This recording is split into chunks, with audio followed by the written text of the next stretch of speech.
renchérisse sur ce qu'a dit le président Cyril Ramaphosa pour aussi répondre en même temps à votre question, la question que vous lui avez posée.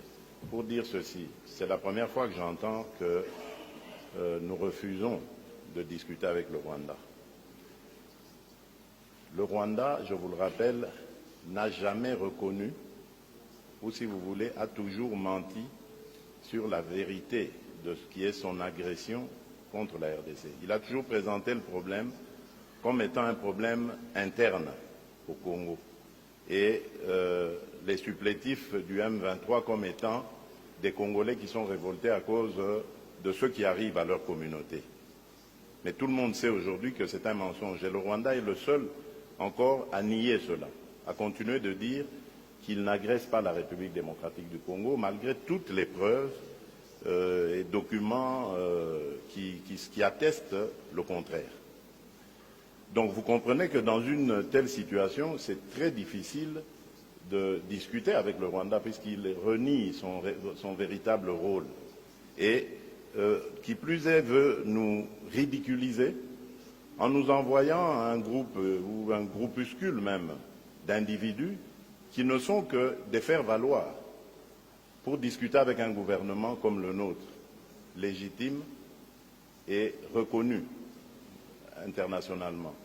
Donc ils nous envoient ces supplétifs cherchant à ce que nous allions dans des discussions avec eux pour retomber dans les travers du passé. C'est-à-dire, après les discussions, il va y avoir une scission dans ce groupe-là. Un groupe va venir en République démocratique du Congo et essayer de rentrer dans les institutions, principalement l'armée, et l'autre groupe va faire dissidence pour rester en réserve et se préparer à d'autres agressions. Parce que la réalité, c'est que le Rwanda vit de ça. Ces agressions à répétition, cette instabilité entretenue de la RDC profite énormément et économiquement au Rwanda. C'est ça la vraie raison. Voilà pourquoi le Rwanda ne voudra jamais discuter et voilà pourquoi la République démocratique du Congo refuse de discuter avec ces pantins qu'on nous présente comme des gens qui revendiquent quelque chose. Et donc, nous disons, il y a depuis la première rencontre au sujet de cette crise à Nairobi, puis ensuite le bilatéral que l'Union africaine avait chargé l'Angola d'organiser, il y a désormais, depuis lors, un schéma que nous avons tous avalisé, qui passait par le cessez-le-feu, le retrait, le cantonnement de ces forces terroristes et ensuite leur introduction dans le programme DDRCS, donc désarmement, démobilisation et réinsertion ensuite. Donc c'est ça que nous demandons et que nous attendons. Et pour passer maintenant à votre seconde question, j'avais critiqué et non pas rejeté la force est-africaine, critiqué leur comportement vis-à-vis justement de ces accords dont je viens de parler, qui sont clairs. Le SOFA est très clair, avec des dates précises et des modalités même de retrait et de faisabilité, de mise en œuvre de cet accord. Et malheureusement, le contingent est-africain en arrivant n'a pas observé cela. Nous avions remarqué dans les localités où le contingent ougandais et kenyan principalement s'était déployé, il y avait comme une connivence avec les rebelles. Il leur permettait de lever des taxes et de se comporter comme en terrain conquis, ce que les Burundais ne faisaient pas. Donc nous avions juste fait remarquer cela. Depuis lors, nous avons eu des discussions franches et nous nous sommes dit les choses. D'autres modalités ont été arrêtées. Nous avons maintenant d'autres dispositions et nous verrons d'ici septembre si tout cela se concrétisera. Et à partir de là, nous redéfinirons les choses en fonction de la manière dont elles se seront déroulées. Alors, quant aux forces de la SADC, je crois qu'il n'y a peut-être pas une bonne compréhension. Nous n'avons pas demandé l'aide de la SADC. Vous devez le savoir, au sein de la SADC, il y a un devoir de solidarité déjà. Donc nous n'avons même pas besoin de demander cette aide, elle va de soi.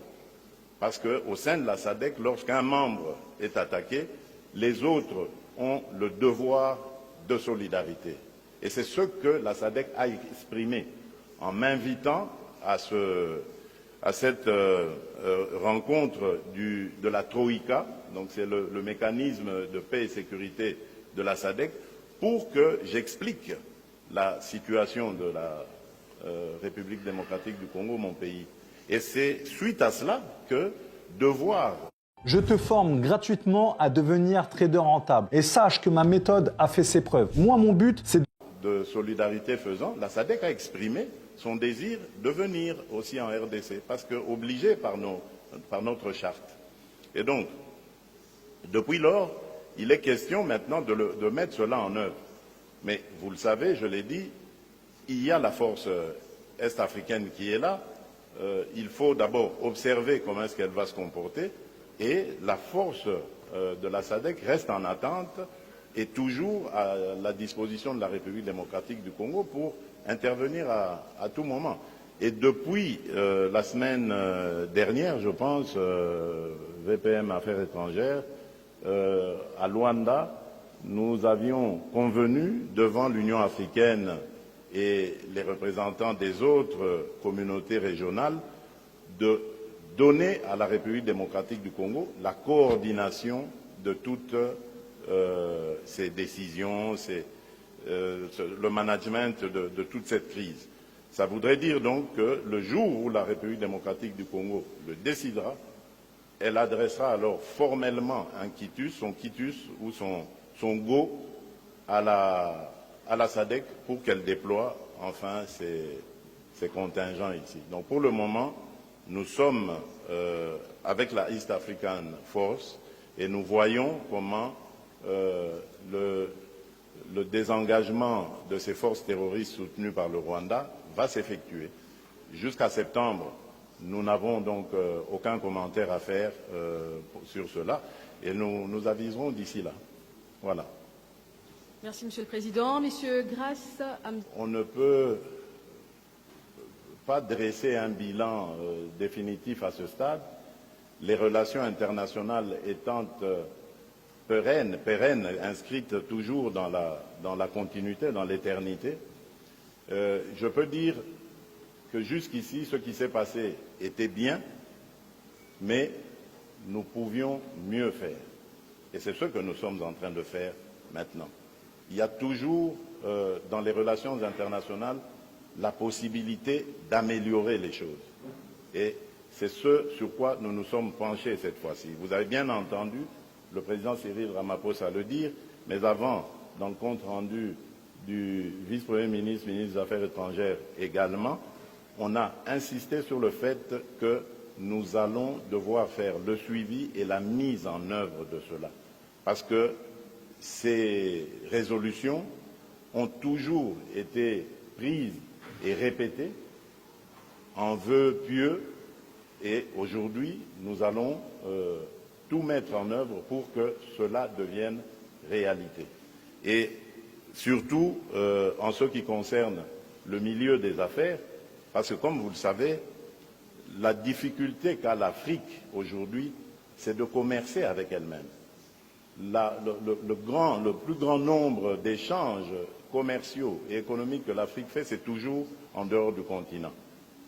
Le taux d'échange entre Africains est de 16%, si mes souvenirs sont bons, et c'est très très peu, alors que l'Afrique, c'est un continent de près de 2 milliards d'habitants, un marché de près de 2 milliards d'habitants, et si nous résolvons le problème de l'intégration continentale, je crois que nous allons arriver à devenir une puissance économique et commerciale qui rivalisera avec les autres puissances économiques et commerciales de ce monde. Donc nous avons besoin de davantage accentuer la coopération entre nos États. J'ai parlé tout à l'heure de l'axe Pretoria-Kinshasa.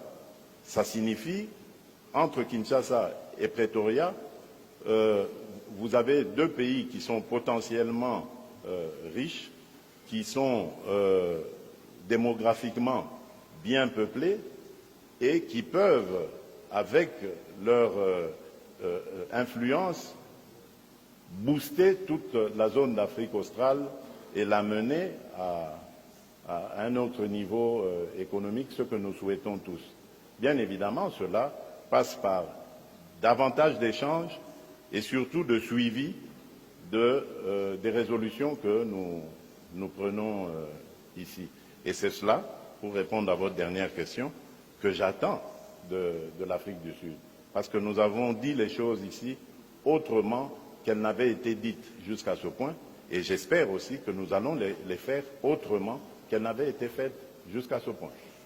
Voilà. Merci. Alors, mesdames,